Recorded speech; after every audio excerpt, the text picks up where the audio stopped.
hechos y la gracia que nos fue dada en Cristo Jesús antes de los tiempos de los siglos, porque estaban predicando del Evangelio ya previsto antes de la creación del mundo, pero que ahora ha sido manifestada por la aparición de nuestro Salvador Jesucristo, el Cordero anunciado o predeterminado desde antes de la fundación del mundo, el cual quitó la muerte y sacó a luz la vida y la inmortalidad por el Evangelio.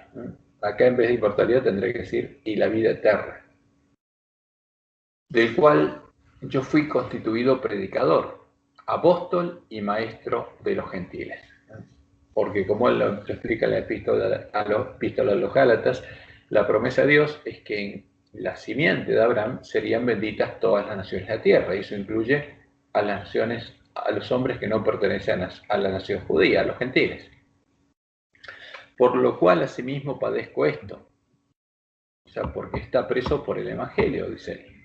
Pero no me avergüenzo, porque yo sé a quién he creído.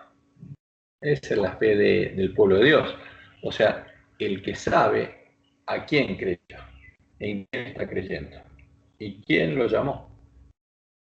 Y estoy seguro que es poderoso para guardar mi depósito para aquel día. Retén la forma de las sanas palabras que oíste de mí, que de mí oíste, en la fe y amor que es en Cristo Jesús. Guarda el buen depósito por el Espíritu Santo que mora en nosotros. Ya sabes esto, que me abandonaron todos los que están en Asia, de los cuales solo Figelo y Hermógenes. Son Figelo y Hermógenes. ¿Qué pasó? Lo habían dejado muchos de los que estaban con él. Y dice, sigue diciendo Pablo, tenga el Señor misericordia de la casa de Onésimo, de Onesíforo, porque muchas veces me confortó y no se avergonzó de mis cadenas, sino que cuando estuvo en Roma me buscó solícitamente y me halló. Concédale el Señor que haya misericordia cerca del Señor en aquel día. Y cuanto nos ayudó en Éfeso, tú lo sabes mejor. Entonces, esta es la introducción de la carta. Ahora vamos al segundo capítulo, el capítulo 2. Y le dice, tú pues, hijo mío, esfuérzate en la gracia que es en Cristo Jesús. O sea, porque él estaba recorriendo el camino angosto. Y hay que esforzarse porque había un conflicto permanente con quién. Como dice Pablo en la epístola a los tesalonicenses, no tenemos lucha contra carne y sangre. Tú pues, hijo mío, esfuérzate en la gracia que es en Cristo Jesús. Lo que has oído de mí ante muchos testigos, esto encarga a hombres fieles que sean idóneos para enseñar también a otros. Tú pues, sufre penalidades como buen soldado de Jesucristo, porque estamos en conflicto, le dice Pablo ahí. Vas a sufrir. Ninguno que milita se enreda en los negocios de la vida, a fin de agradar a aquel que lo tomó por soldado.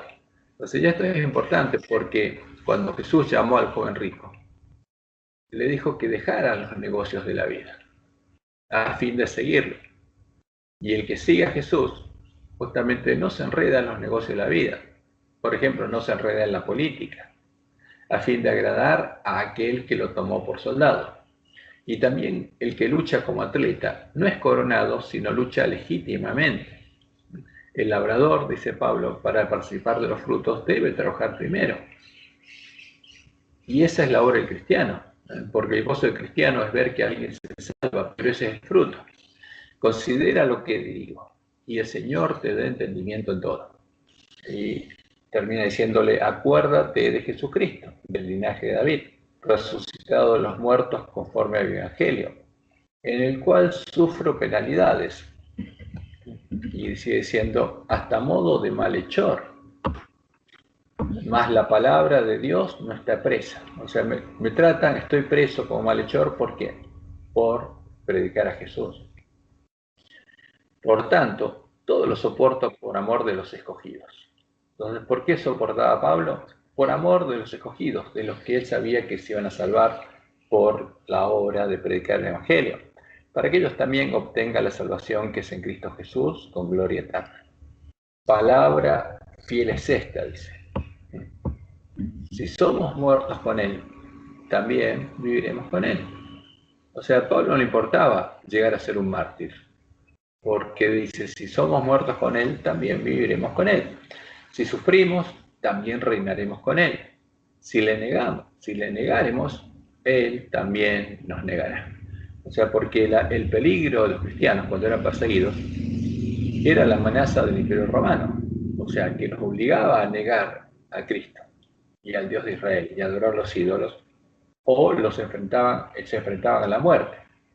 Pero ¿qué sabían ellos? Que si negaban a Jesús, como Jesús lo dice en Apocalipsis después, Él también nos negará. Si fuéramos infieles, Él permanecerá fiel. Él no puede negarse a sí mismo. Un obrero aprobado. Recuérdales esto, exhortándoles delante del Señor a que no contiendan sobre palabras, lo cual para nada aprovecha, sino que es para perdición de los oyentes. Entonces, ¿por qué le dice esto a Timoteo? Para que no contienda sobre palabras, simplemente se refiere a un escrito está, no palabras de hombres. Procura, le dice con diligencia, presentarte a Dios aprobado, como obrero que no tiene de qué avergonzarse, que usa bien la palabra de verdad. Entonces, en vez de contender con palabras propias, ¿qué tiene que usar? La palabra de verdad, la Biblia, las Escrituras. O sea, tiene que mostrarle a otros lo que dice la Biblia y no contender en palabras. Que la Biblia muestre cuál es la verdad. Mas evita profanas y vanas palabrerías, porque conducirán más y más a la impiedad. Y su palabra carcomerá como gangrena, de los cuales son Himeneo y Fileto, que se desviaron de la verdad, diciendo que la resurrección ya se efectuó y trastornan la fe de algunos.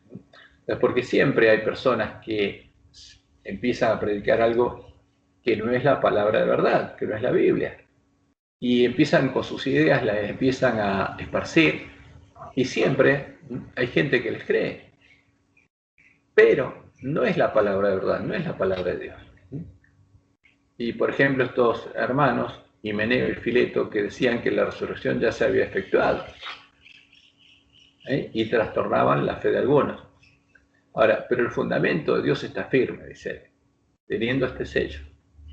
Conoce el Señor a los que son suyos, y apártese de iniquidad todo aquel que invoca el nombre de Cristo, el nombre de Dios.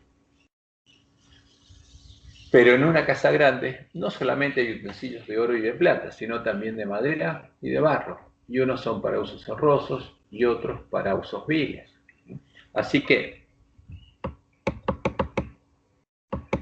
si alguno se limpia de estas cosas, será instrumento para honra. ¿De qué cosas está hablando? De la palabrería, de las cosas, falsas doctrinas e ideas de hombres.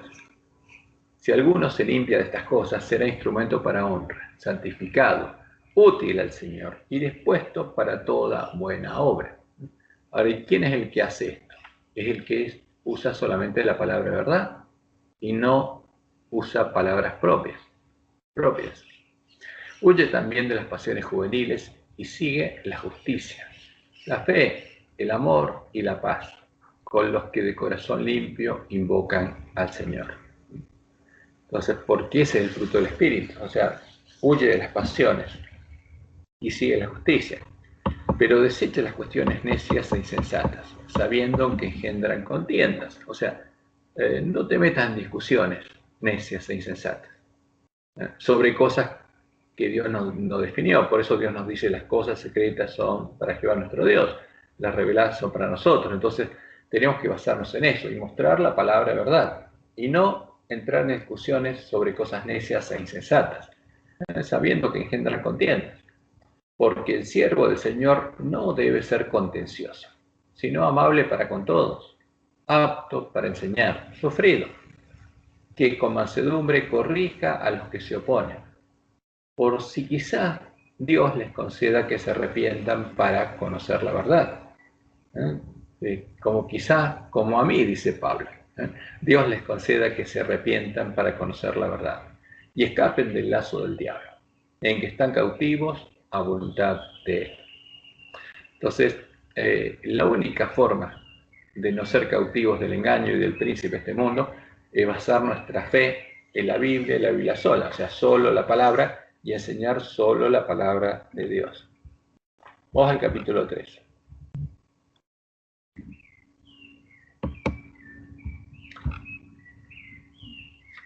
Y ahora le empieza a hablar de nuestro tiempo. También debes saber esto, que en los postreros días, en los días del ángel de la Odisea, vendrán tiempos peligrosos, porque habrá hombres amadores de sí mismos. Y acá no está hablando del mundo, van a ver que está hablando de la iglesia, porque habrá hombres amadores de sí mismos, avaros, vanagloriosos, soberbios, blasfemos, desobedientes a los padres, ingratos, impíos. Impíos significa sin conocimiento de Dios, sin afecto natural, implacables, calumniadores, intemperantes, crueles, aborrecedores de lo bueno, traidores, impetuosos, infatuados, amadores de los deleites más que de Dios, que tendrán apariencia de piedad. Ese es el problema. Porque estos hombres tendrán apariencia de piedad, estarán en la iglesia, pero negarán la eficacia de ella, porque van a negar el Evangelio, ¿no? Van a negar la obra de Dios, van a negar el fruto del Espíritu. A estos dice, evita, porque de estos son los que se meten en las casas y llevan cautivas a las mujercillas cargadas de pecados, arrastradas por diversas concupiscencias. Estas, dice, siempre están aprendiendo y nunca pueden llegar al conocimiento de la verdad. Y de la manera que Janes y Jambres resistieron a Moisés, así también estos resisten a la verdad. Ahora, estos hombres que tienen apariencia de piedad resisten a la verdad. Ese es el tema. Porque no son personas que están en el mundo, sino que se meten en el pueblo de Dios y resisten a la verdad. Hombres corruptos de entendimiento, réprobos en cuanto a la fe, que se van a oponer a la verdad, pero se van a oponer a la palabra de Dios. ¿Y por qué? Por interés. Mas no irán más adelante, porque su insensatez será manifiesta a todos, como también lo fue la de aquellos, ¿no? Pero tú has seguido mi doctrina, conducta, propósito, fe, longanimidad, amor, paciencia, persecuciones, padecimientos, como los que me sobrevivieron en Antioquía, en Iconio, o en Iconio, en Listra, persecuciones que he sufrido, y de todas me ha librado el Señor. Pero, ¿qué dice? En los postreros tiempos, y también en los postreros tiempos, todos los que quieren vivir piadosamente en Cristo Jesús padecerán persecución. O sea, Dios le había mostrado lo que pasaría, y que en nuestro tiempo también. Todo el que quiera vivir piadosamente en Cristo Jesús y sostener la palabra de verdad, sufrirá o padecerá persecución. Mas los malos hombres y los engañadores irán de mal en peor. ¿Por qué van a estar haciendo? Van a estar engañando y al mismo tiempo van a estar siendo engañados. ¿Por qué? Por el príncipe de este mundo. Pero persiste tú en lo que has aprendido y te persuadiste, sabiendo de quién has aprendido. Y que de la niñez has sabido las Sagradas Escrituras. ¿A qué se refiere Pablo? Desde la niñez de Timoteo, era chiquitito, ¿qué pasaba? Las escrituras que él tenía eran las escrituras judías. Entonces Pablo está hablando de el Tanaj, el Antiguo Testamento. Y que de la niñez has sabido las Sagradas Escrituras, las cuales te pueden hacer sabio para la salvación por la fe que es en Cristo Jesús. ¿Qué está diciendo? El Antiguo Testamento te puede hacer sabio para la salvación por la fe que es en Cristo Jesús. Porque Jesús, para predicar el Evangelio, usaba ese Antiguo Testamento. Y cuando resucitó, con ese Antiguo Testamento le mostró a los discípulos todo lo que él decía. Por eso ahora dice Pablo, y es lo que se usa siempre, cuando empieza cualquier estudio bíblico se toma esto. Toda la escritura es inspirada por Dios. ¿Cuál escritura? el Antiguo Testamento. Ahora, pero también se puede aplicar al Nuevo. Toda la Escritura es inspirada por Dios y útil para enseñar, para redarguir, para corregir, para instruir en justicia, a fin de que el hombre de Dios sea perfecto, enteramente preparado para toda buena obra. Entonces, fíjense que la obra que hacía la iglesia primitiva la podemos hacer nosotros con el Antiguo Testamento, como lo hacían ellos. No hay ningún problema. Ahora, pero el Nuevo Testamento es importante porque ahí tenemos profecía y tenemos algunas enseñanzas. Entonces, por eso Dios nos dijo que tendríamos que aprender a arreglar nuestras lámparas y que no podemos desechar los testimonios del Nuevo Testamento, sino que tenemos que buscar el testimonio coincidente de los dos testigos. Pero, por supuesto, toda la Escritura, el Antiguo Testamento y el Nuevo, fueron inspirados por Dios. Ahora, eso es la Biblia cuando estaba viva, pero no en los cadáveres de los dos testigos, porque es fácil demostrar y ver que están las palabras de los sabios de Roma, como Dios les mostró a Elena, y que de ese modo Roma dio muerte a los dos testigos.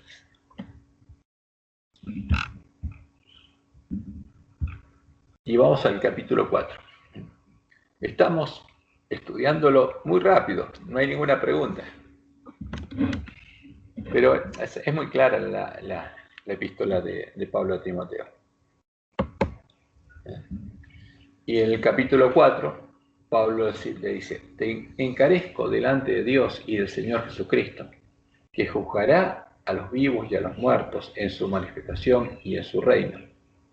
Que prediques la palabra. Entonces, ¿qué le encarga a Pablo? Primero le dice, no te metas en palabrerías. ¿Qué tenés que predicar? La palabra, la Biblia y la Biblia sola. Ahora, que prediques la palabra, no otra cosa. Que instes a tiempo y fuera de tiempo. Redarguye, ¿no? Haz que la persona piense en que la palabra reprende, exhorta con toda paciencia y doctrina. Porque vendrá tiempo cuando no sufrirán la sana doctrina. O sea, ¿qué quiere decir esto? No van a querer oír la sana doctrina. Cuando los hombres en el tiempo del fin no quieran oír la sana doctrina, ¿por qué? Porque se creen ricos, creen que conocen la verdad y no van a querer oír la palabra de Dios. Por eso Pablo dice a Timoteo, lo exhorta a que predique la palabra. Porque vendrá tiempo cuando no sufrirán sana doctrina, no van a querer oír la palabra, sino que, teniendo comezón de oír, se amontonarán maestros conforme a sus propias concupiscencias, y apartarán de la verdad del oído y se volverán a las fábulas, y las van a predicar como si fueran verdad. Y por supuesto, esto es lo que pasa ahora. Pero tú sé sobrio en todo, soporta las aflicciones, haz obra de evangelista. Predica el evangelio, cumple tu ministerio. Porque yo ya estoy para ser sacrificado. O sea, se ve que a Pablo ese tiempo, cuando escribió la carta, ya sabía que iba a ser ejecutado. Y el tiempo de mi partida está cercano. O sea, ya sabía que lo iban a ejecutar. He peleado la buena batalla, dice. He acabado la carrera. He guardado la fe. Ahora, ¿cuándo lo iban a ejecutar a Pablo? Porque Pablo, como había pedido hablar con César, fue llevado ante Nerón y Nerón soltó. Pero cuando el pueblo judío se rebeló en el primer sitio de Jerusalén, cuando el ejército romano rodeó Jerusalén en el año 66 y medio, y después tuvo que ir para Egipto, y en su camino a Egipto los judíos pensaron que estaban huyendo y salieron, los persiguieron y mataron muchos romanos.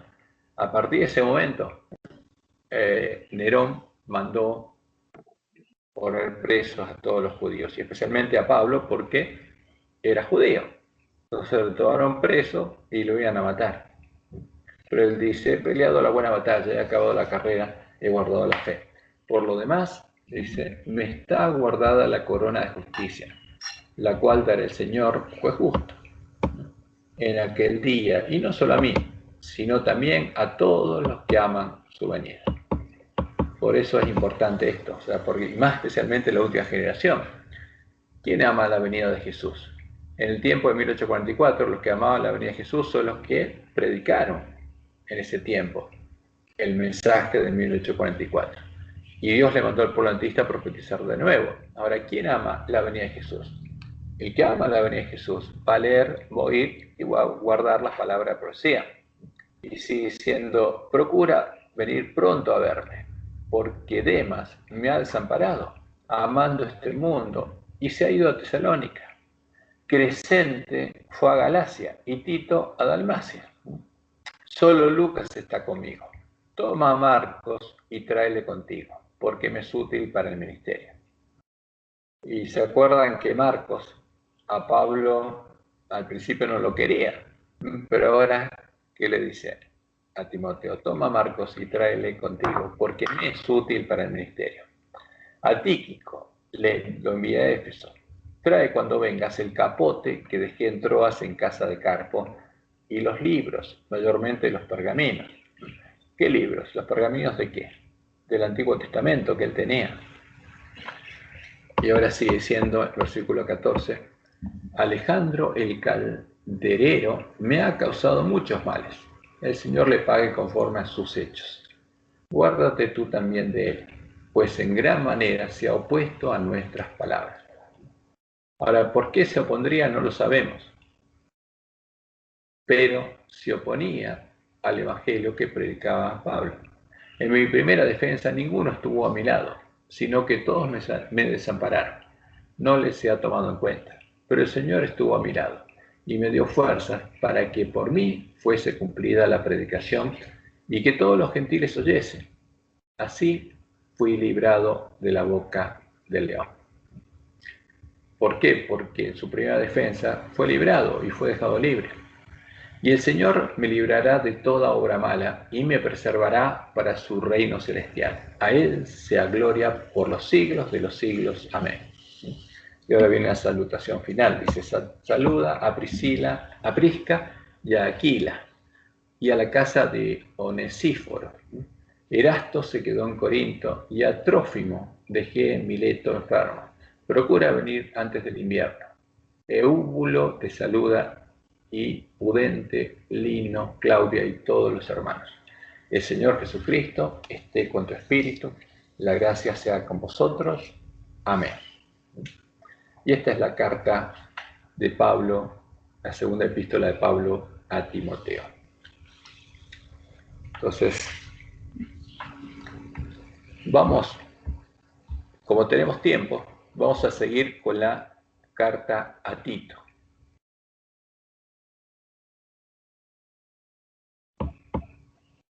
Porque también es corta. ¿No hay ninguna pregunta sobre esto? ¿Alguien no tiene alguna pregunta sobre algún tema de que hable de lo que haya hablado Pablo aquí? Si no, vamos a leer a Tito. Porque Tito también es interesante porque aquí hay algunas cosas que se usan en nuestra iglesia. Che, Cristian, una consulta. Sí. Cuando habla ahí de la sana doctrina, en esa época, ¿cuál era la doctrina falsa que estaban hablando? ¿Se sabe? Había la sana doctrina era acerca de quién es Jesús, a la cual se oponían los judíos, y el evangelio del reino de Dios, al cual también se oponían los judíos, porque los judíos lo que creían es que iba a haber un reino terrenal como lo creen ahora, o sea que el Mesías iba a ser coronado rey e iba a reinar en el trono de David, y no entendían el evangelio del reino de Dios, o sea, no entendían que Jerusalén iba a ser destruida, que Judá iba a desaparecer y que el reino del Mesías no era físico, ¿no? Entonces, esa era una de las cosas que que se oponían a ellos. La otra era el tema de los judaizantes, que decían que para ser parte del reino del Mesías había que ser judío, había que circuncidarse. Y Pablo justamente mostraba, como anunciaba la profecía, que en la simiente de Abraham, en Cristo, serían benditas todas las naciones de la tierra. Por eso, lo importante era la circuncisión. Acaban de irse el tractorista Irineo, que tú no lo conociste entonces, y yo Fernando, el hermano de Leana, del sitio de Leana, ¿no? Vino con el tractor, se llevó se llevó una madera que me pidió que se yo creí que estabas hablando de nosotros, Gerardo. Tengo de sobra de esas.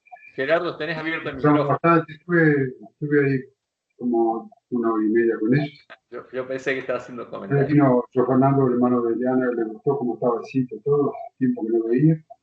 Y conversamos bastante sobre el trabajo. Bueno, yo le voy a cerrar el micrófono. Ahí está. Ya lo desactivó el micrófono. Ahí está. Bueno, entonces los problemas que había eran primero estos con los judíos, después los judaizantes. Y finalmente estaban estos otros, como Pablo dice, que ya empezaban a inventar cosas, como que la resurrección ya se había producido.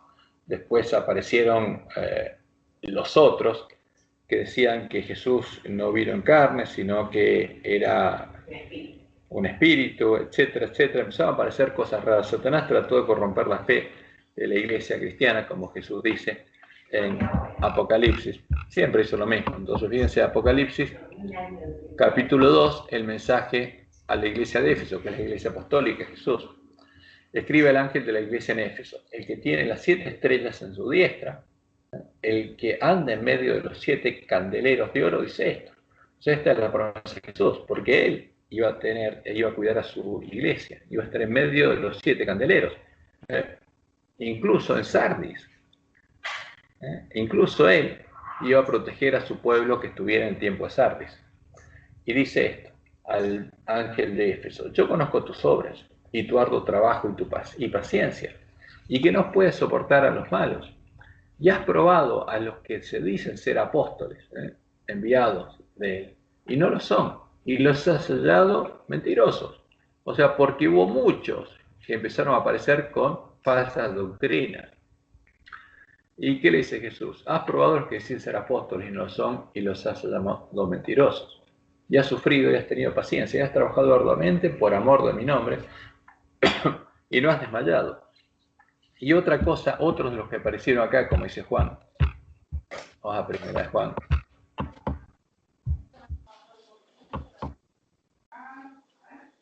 Capítulo 4. ¿Qué dice Juan? Dice: amados, no creáis a todo espíritu, sino probad a los espíritus si son de Dios, porque muchos falsos profetas han salido por el mundo. En esto conoced el Espíritu de Dios. Todo espíritu que confiesa que Jesucristo ha venido en carne es de Dios. O sea, ¿Jesucristo vino en carne o no? Sí, ¿en qué carne? La nuestra. Y todo espíritu que no confiesa que Jesucristo ha venido en carne, en nuestra carne, no es de Dios.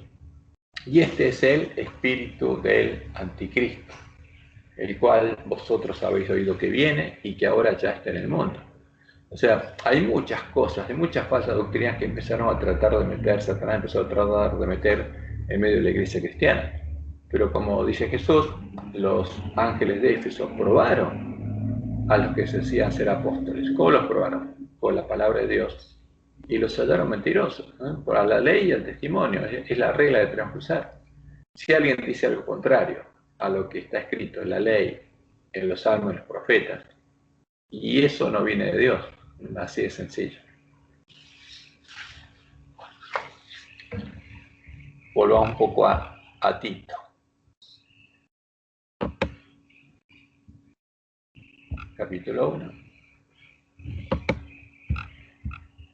Y ahora esta carta también es muy interesante. Entonces dice Tito 1:1. Dice: Pablo, siervo de Dios y apóstol de Jesucristo, conforme a la fe de los escogidos de Dios y el conocimiento de la verdad que es según la piedad, en la esperanza de la vida eterna. Entonces, ¿cuál es la esperanza de él? La vida eterna, la cual Dios, que no miente, prometió desde antes del principio de los siglos. Porque el Evangelio eterno es eterno, por eso lo llaman eterno, porque es desde antes del principio de los siglos. O sea, no fue prometido cuando el hombre cayó, sino... Como dice el libro Historia de la Redención. Sí, como el pastor de nuestra iglesia leyó hace un par de semanas, que después de que el hombre cayó, hubo un concilio y a Dios le costó aceptar. No, a ver, Dios prometió el Evangelio está prometido desde antes del principio de los siglos, por eso es el Evangelio eterno. Y a su debido tiempo manifestó su palabra por medio de la predicación que me fue encomendada por mandato de Dios nuestro Salvador. Entonces, ya acá es claro, porque Pablo es claro, para él hay solo Dios, y dice que ese único Dios es nuestro Salvador. ¿Qué está diciendo? Que nuestro Salvador es Jehová. Y el nombre de Jesús es ese. ¿Qué significa? Jehová es el Salvador. Yahshua, Jehová salva. Ese es el significado del nombre Jesús. Entonces Pablo está diciendo, por medio de la predicación que fue encomendada por mandato de Dios nuestro Salvador, a Tito, verdadero hijo en la común fe. Dice, gracia, misericordia y paz de Dios Padre y del Señor Jesucristo nuestro Salvador. Por esta causa te dejé en Creta, para que corrigieses lo deficiente y establecieses ancianos en cada ciudad, así como yo te mandé. El que fuere irreprensible. Entonces fíjense que esto es lo que Dios estableció. O sea, si esto fue inspirado por Dios, nosotros los hombres no podemos cambiarlo, ¿no? Entonces los ancianos tienen que ser irreprensibles, maridos de una sola mujer, y tengan hijos creyentes, que no estén acusados de disolución ni de rebeldía, porque es necesario que el obispo o el anciano, porque son sinónimos, sea irreprensible, como administrador de Dios, no soberbio, no iracundo, no dado al vino, no pendenciero, no codicioso de ganancias deshonestas, sino hospedador, amante de lo bueno, sobrio, justo, santo, dueño de sí mismo, retenedor de la palabra, fiel tal como han sido enseñada. O sea, ¿qué tiene que ser una persona que manifieste el fruto del Espíritu? Para que también pueda exhortar con sana enseñanza y convencer a los que contradicen. Porque había contradictores. Pero ¿cómo tenía que enseñar? Como Pablo le decía a Timoteo, con la palabra. Porque, sigue diciendo Pablo, hay aún muchos contumaces, habladores de vanidades y engañadores, mayormente los de la circuncisión, porque estaban los judaizantes. Porque hay muchos contumaces, habladores de vanidades y engañadores, dice, mayormente los de la circuncisión, a los cuales es preciso tapar la boca, que trastornan casas enteras, enseñando por ganancias honestas lo que no conviene. Uno de ellos, su propio profeta, dijo, los cretenses, siempre mentirosos, malas bestias, glotones, ociosos. Y bueno, es increíble, pero este testimonio es verdadero. Por tanto, repréndelos duramente, para que sean sanos en la fe, no atendiendo fábulas judaicas, ni a mandamientos de hombres que se apartan de la verdad.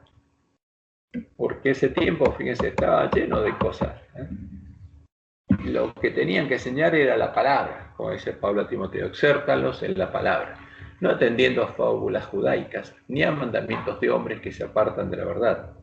Todas las cosas son puras para los puros, mas para los corrompidos e incrédulos nada les es puro, pues hasta su mente y su conciencia están corrompidas.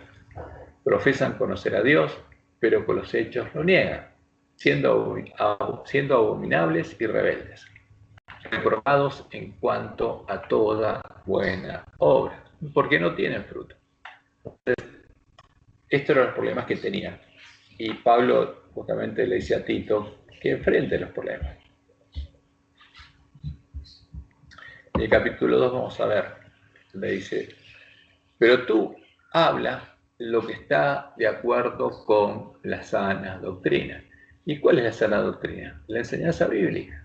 Entonces dice, tú habla solamente la palabra, lo que está de acuerdo con la sana doctrina.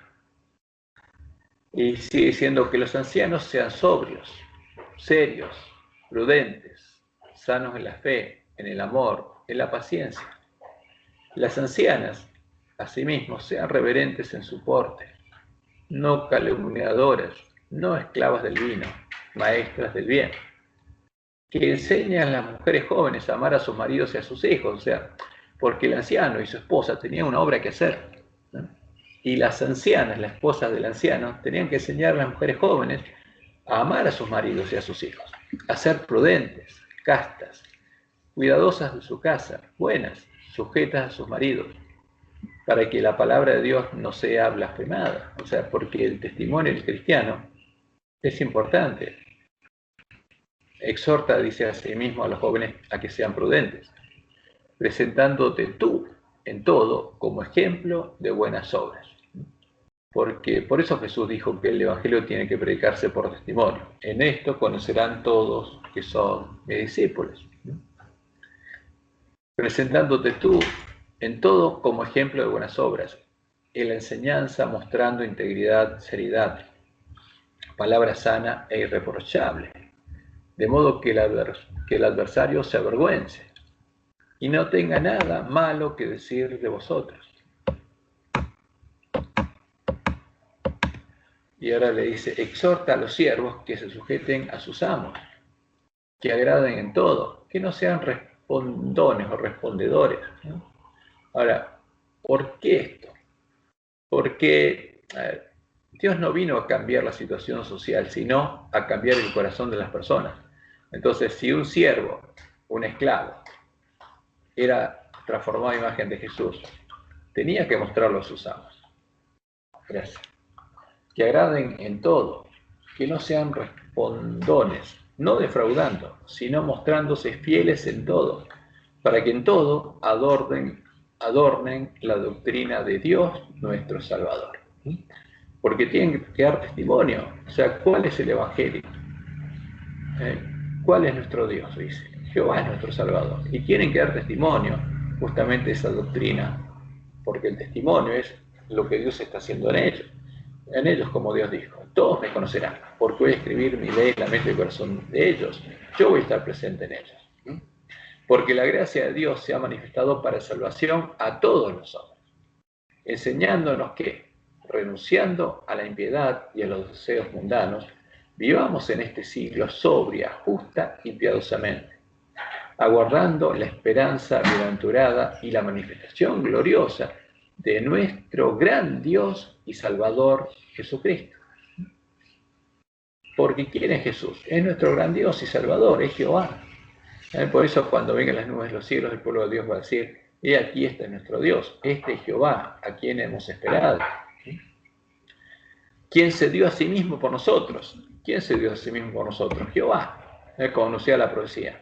El macho cabrío sobre el que cae suerte por Jehová es el tipo de Jesús. O sea, ¿por quién iba a ser el macho cabrío? Jehová. ¿Quién se dio a sí mismo por nosotros? Jehová, para redimirnos de toda impiedad y purificar para sí un pueblo propio, celoso de buenas obras. Esto habla y exhorta y reprende con toda autoridad. Nadie te menosprecia. Ahora, porque esta es la verdad, iglesia. Este es el Evangelio que tenés que predicar. Que nuestro gran Dios y Salvador es Jesucristo. Y Él se dio a sí mismo para redimirnos.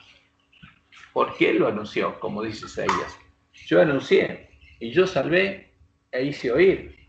Y no hubo entre vosotros Dios ajenos, ¿no? Vosotros sois mis testigos, dice Jehová, que yo soy Dios. O sea, el que lo salvó, que lo redimió, soy yo. Por eso ese es el testimonio de la iglesia primitiva.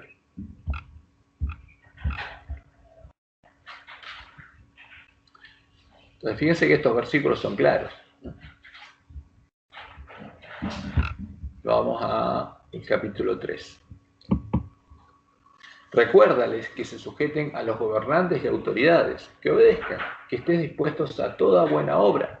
¿Por qué? Porque les tocaba vivir en países donde la autoridad era la que estaba. Y ellos, mientras esa autoridad no se opusiera, o sea, a Dios, tenían que ser respetuosos de la autoridad y las leyes de los países en los que vivían. Que a nadie difame, que no sean pendencieros, sino amables, mostrando toda mansedumbre para con todos los hombres. Porque nosotros también éramos en otro tiempo insensatos, rebeldes, extraviados, esclavos de concupiscencias y deleites diversos, viviendo en malicia y envidia, aborrecibles y aborreciéndonos unos a otros. Pero, porque eso Pablo dice que era lo que le pasaba a él. Pero cuando se manifestó la bondad de Dios nuestro Salvador, de vuelta, de Jehová nuestro Salvador, y su amor para con los hombres, nos salvó, no por obras de justicia que nosotros hubiéramos hecho, sino por su misericordia, por el lavamiento de la regeneración y por la renovación en el Espíritu Santo, por el nuevo nacimiento, el cual derramó nosotros abundantemente por Jesucristo nuestro Salvador.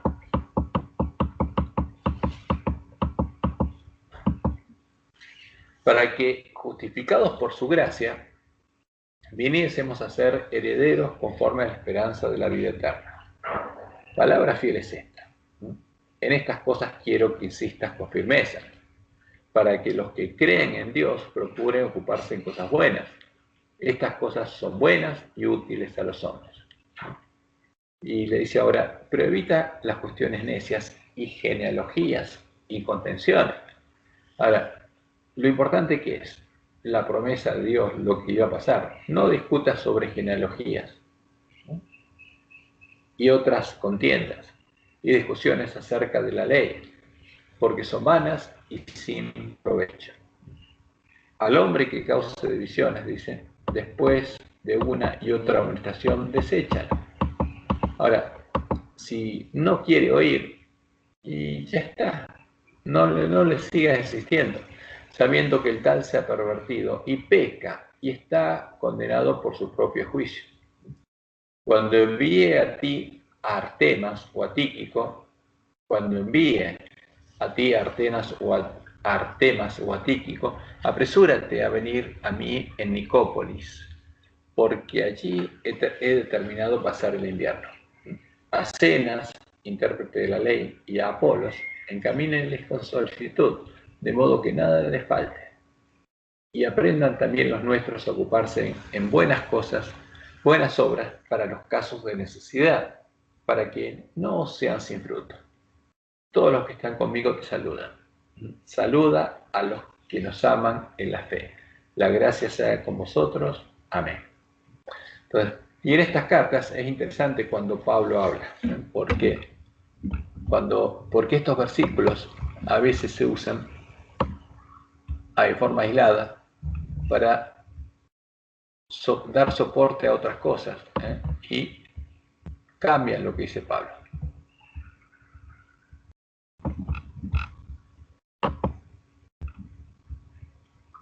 Pero cuando se manifestó la bondad de Dios nuestro Salvador, el que defiende la Trinidad dice que está hablando de la segunda persona de la deidad, dice. No, porque ¿quién es nuestro Salvador? Es Jehová. Y como cuando uno pone esto en paralelo con el Antiguo Testamento, porque los dos testigos tienen que ser lo mismo, y va a Isaías, por ejemplo. ¿Me perdonás una preguntita? Sí, por favor. Vos la vez pasada hablaste del tema de las genealogías, que ahí Pablo dice que no entren en ese tema. Y vos sabés que yo no puedo recordar qué fue lo que comentaste, porque evidentemente no están hablando de las genealogías que se describen con respecto al Mesías, ¿no? ¿O es sobre ese tema? Y probablemente sí haya sido sobre el Mesías. Ah, está bien. Porque si no, ¿qué sentido tiene hablar de otra genealogía? No, más bien. Y Jesús mismo, cuando desafió una forma de decir desafió, a los fariseos cuando les preguntó de quién era hijo el Cristo y le dijeron que era hijo de David, la respuesta que les dio los dejó helados y nunca más se animaron a preguntarle nada, ¿no? Claro, sí. Pero en nuestras Biblias también hay dos genealogías que no coinciden. No, la de Lucas no coincide con la de Mateo, ¿no? Es cierto. Claro, entonces, lo que está diciendo, lo importante que es el Evangelio. Si no está escrito, no está la genealogía escrita en la Biblia, detalle por detalle, bueno, no discutan sobre eso. Claro. O sea, vos sabés que te cambio un segundito de tema, porque hoy a la mañana lo fui a ver al peluquero ese que yo les conté la vez pasada, que me fui a cortar el pelo y terminamos, él estudió 3 años con los jesuitas y es un defensor acérrimo de la Iglesia Católica, ¿no? Y bueno, hoy yo le llevé algunas ilustraciones de lo que estaban adorando, le llevé lo de Constantino, que él la tiene clara, que sí, que Constantino... Entonces le mostré, no sé qué nombre tiene, y él me dijo que es el lugar donde se guardan las hostias. Es una cajita donde se guardan las hostias y que tiene el sol arriba. Y entonces yo le pregunté como para tirarle la lengua. Digo, ¿cómo? No, dice, no, bueno, ese es el custodio de Cristo, me dice. O sea, vos fijate, dice, que adentro de esa cajita se guardan las hostias para que después la gente venga y comulgue de nuevo. Y entonces es como que le damos vida de nuevo a Cristo, pero el que lo custodia, me dice, es esa cosa resplandeciente. Digo, ¿pero vos sabés qué es esa cosa resplandeciente? Sí, el sol, me dice. Y entonces, ¿qué es lo que estás adorando? Le digo, a ver, cuando el ángel dice que temamos a Dios y le demos... Y sabes que se quedó mirando, porque digo, yo estoy hablando con mi cuñada, que también es catequista, y me dijo que el sol representa al Espíritu Santo. No, me dice, no, nadie ahí. Bueno, vos me decís que no, le digo, pero ella es catequista. Vos me decís que estudiaste con los jesuitas y me decís que ese es el custodio de Cristo. Que porque eso después en la cena, en la Eucaristía, dice, vuelve a vivir el Espíritu de Dios y en los que comen esa... Si a ustedes, le digo, sacrifican en la misa, le digo, todos los días que lo dan, le digo, sacrifican a Cristo, le digo, Cristo murió una vez y para siempre, le digo, no hace falta sacrificarlo todo el tiempo. Pero lo que vos me estás diciendo es que hay alguien que lo custodia en esa cajita, es el sol, le digo, a ver, ¿cuál es la diferencia? Entonces me decía, no, tenés razón, le digo, y entonces después le mostré la imagen de la Trinidad con los rayos del sol. Digo, ¿no te das cuenta que estás adorando al sol? ¿No estás adorando a Dios? ¿No estás adorando a Jehová? Bueno, no, pero Jehová es otra cosa. Bueno, vamos a suponer, le digo, que es otra cosa. Pero Jehová es uno solo, y el mensaje de los 3 ángeles, él los conocía, el mensaje de los 3 ángeles. ¿A dónde nos lleva el mensaje de los 3 ángeles? Yo le comentaba, ¿no? Que temamos al Dios verdadero, a Jehová, le digo, el que creó los cielos, la tierra, le digo, el que creó la fuente de las aguas. Al que creó el sol. Claro, pero digo, y entonces le leí Deuteronomio cuando dice que no mires al sol, a la luna y a las estrellas, no vayas a hacer cosas que termines adorándola. Digo, precisamente Dios lo prohíbe eso. Dios no quiere que nos hagamos imágenes, y menos que las adoremos. A ver, dice, bueno, entonces le llevé, me fui hasta casa y me vine a buscar el libro ese de los libros que hicieron hacer los chicos Ariel, los libros de Apocalipsis, el conflicto de los siglos. Y le regalé un conflicto de los siglos. Me dijo, bueno, me lo voy a leer, me dice, porque ahora que es interesante esto que me comentaste hoy. Bueno, me alegro, y bueno, y ahí terminó la conversación. Así que a la mañana fui a la peluquería, no a cortarme el pelo, sino a dar un estudio bíblico de lo que es. Porque él la vez pasada me dejó como trunco con la conversación. Y hoy justo, pobre hombre, lo dejé sin clientes por eso. Así que bueno.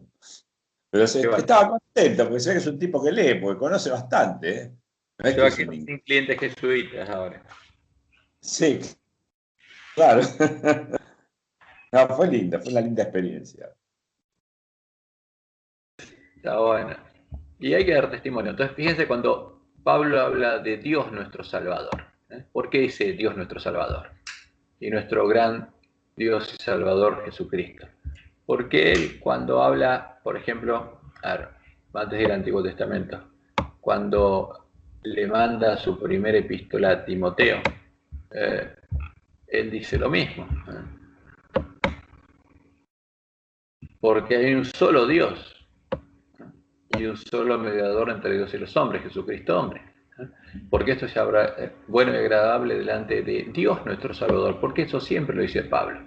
Dios es nuestro Salvador. ¿Y cuántos dioses hay? Un solo Dios. Ese único Dios es nuestro Salvador, porque ese único Dios es nuestro Señor Jesucristo. Como dice en Gálatas 3:16. Perdón, en 1 Timoteo 3:16. E indiscutiblemente grande es el misterio de la piedad. Dios, el único Dios, fue manifestado en carne. ¿Quién es Jesús? Es Dios manifestado en carne. Es claro lo que piensa Pablo. ¿Y qué es lo que Dios mismo nos dice? O sea, Jehová nos dice. Isaías 43, por ejemplo, ¿no? Porque Él nos dice que Él cargaba nuestros pecados cada vez que nos perdonaba y que Él iba a pagar.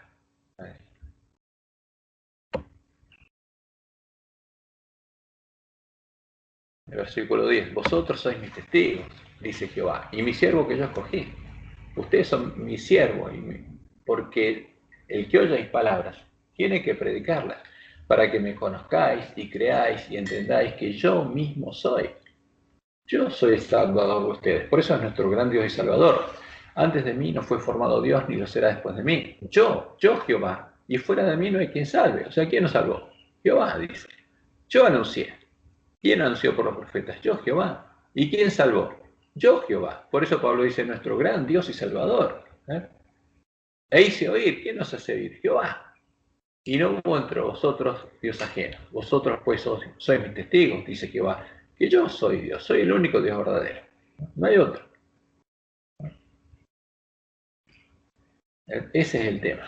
Por eso en Isaías 43:14 dice así, dice Jehová, Redentor vuestro. ¿Quién es nuestro Redentor? El Santo de Israel. Ese es el tema.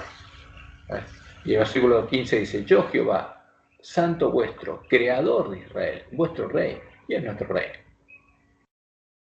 Ese es el tema. Entonces, cuando, por supuesto, Pablo se conocía toda la ley de los profetas, ¿no? Y él, Jehová, es el que nos perdonaba, ¿no? Por eso en Isaías 43:22 dice, y no me invocaste a mí, oh Jacob, sino que te cansaste de mí, Israel. No me trajiste a mí los animales de tus holocaustos. Ahora, todos esos animales y holocaustos eran símbolo de quién, de Jehová, cuando él se hiciera hombre. Ellos creían que era una ofrenda para Dios, pero no, era un símbolo para que ellos entendieran.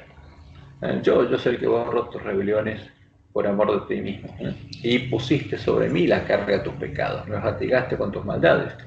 Yo las borro, yo las cargo y yo voy a pagar. Por eso, como dice Pablo, ese es el misterio de la piedad. Dios se hizo carne, ¿no? El único Dios, nuestro gran Dios y Salvador, es el que se hizo hombre. Por eso Jesús es nuestro gran Dios y Salvador. Jehová es nuestro gran Dios y Salvador. Y Jehová es el que se manifiesta en carne. Esa es la creencia y la fe de la Iglesia primitiva. Por eso ellos creían en el verdadero Jesús. En la puerta estrecha. Y como Jehová dice, con él no había otro Dios. Él no conoce a ninguno. Él es el creador y él es nuestro redentor. Entonces lo que hizo Roma fue crear un ídolo filosófico, como dice Elena. Y ese ídolo está adorando justamente Roma y todas las iglesias cristianas, incluyendo la adventista. Por eso el mensaje de los tres ángeles. Porque ese ídolo no nos puede salvar. Baal no nos puede salvar. El tema es un problema de adoración, pero en el fondo es un problema de salvación. Porque si Baal nos pudiera salvar, y bueno, el que adora a Baal va a ser salvo. Pero Baal no nos puede salvar. Baal, ¿quién es? Es el disfraz de Satanás, el padre de maldad. Y el que adora a Baal y en forma indirecta a Satanás no va a ser salvo. Ese es el tema. Bueno, hoy estudiamos dos cartas. Vamos a dejar el estudio ahí para otro día, pues podríamos seguir leyendo las cartas que son interesantes. Pero vamos a dejarlo acá con Tito. Después viene Filemón, Hebreos y Santiago. Cuando lleguemos a Santiago nos vamos a hacer una fiesta. ¿Por qué? Porque toda la gente, y especialmente Lutero, creía que lo que predicaba Santiago era contrario a lo que predicaba Pablo. Pero vamos a ver cómo coinciden. Vamos a tratar de unir y vamos a ver el mismo mensaje que Santiago, predicado por Pablo. Pero eso cuando lleguemos a Santiago. Así que bueno, hoy vamos a dejar nuestro estudio aquí y nos encontraremos el martes. Y el martes vamos a ver si podemos ver a Filemón y empezar Hebreos, porque Hebreos también es importante. Ya lo estuve estudiando, pero vamos a tratar de revisarlo de nuevo. Así que bueno, vamos a parar la grabación. Gerardo está grabando.